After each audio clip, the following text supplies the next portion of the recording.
The purpose of this video is to talk about some of the really important aspects of the build-out line. So the build-out line is between the midfield and the penalty area. So penalty area and midfield, and your build-out line has to be right between those. Some fields that you arrive to might not actually have the blue painted build-out line there.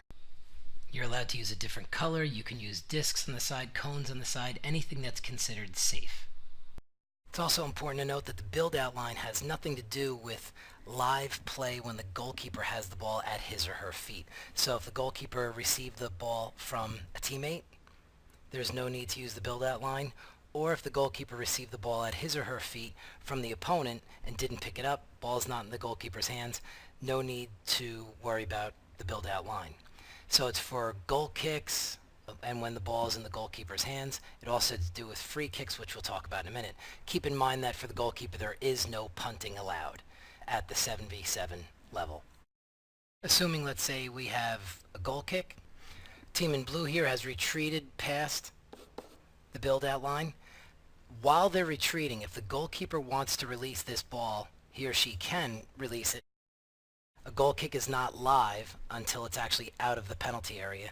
But once this ball is live, the other team is allowed to advance beyond the build-out line. If the blue team hasn't fully retreated to the build-out line and the goalkeeper decided that he or she wants to play the ball quickly, that's the risk he or she is willing to take, and then the blue team can play live. Once the goalkeeper has the ball, let's say, in the hands, they can release the ball, but once they release it, the blue team in this case can move beyond the build-out line, even if the ball hasn't gone to a teammate in red. And coaches, this is really a great opportunity to coach quality soccer, because let's say this player shows wide. You want to make sure that that player has good body posture, that they're side on, that they're ready, that they can see the whole field from this angle, that they can see whatever's in this direction and this direction, and they get it with a nice open body posture. And let's say the player from the other team quickly comes and puts pressure on that. This is another great example to talk about where the supporting players can go. So as the ball is getting played to, let's say, this player, and this player immediately puts pressure on, we want to talk to these players about what their options are in regard to quickly getting open for this player. Really gives the team playing with the build-out line, with the ball, nice options, instead of just getting attacked quickly as soon as they release the ball from their foot. It's also a great opportunity to talk about how the goalkeeper could release the ball. You know, the goalkeeper needs to bend the front knee and then release the ball along the ground like they're bowling, instead of releasing it from their hip and then it bounces. Keep in mind that the goalkeeper cannot punt.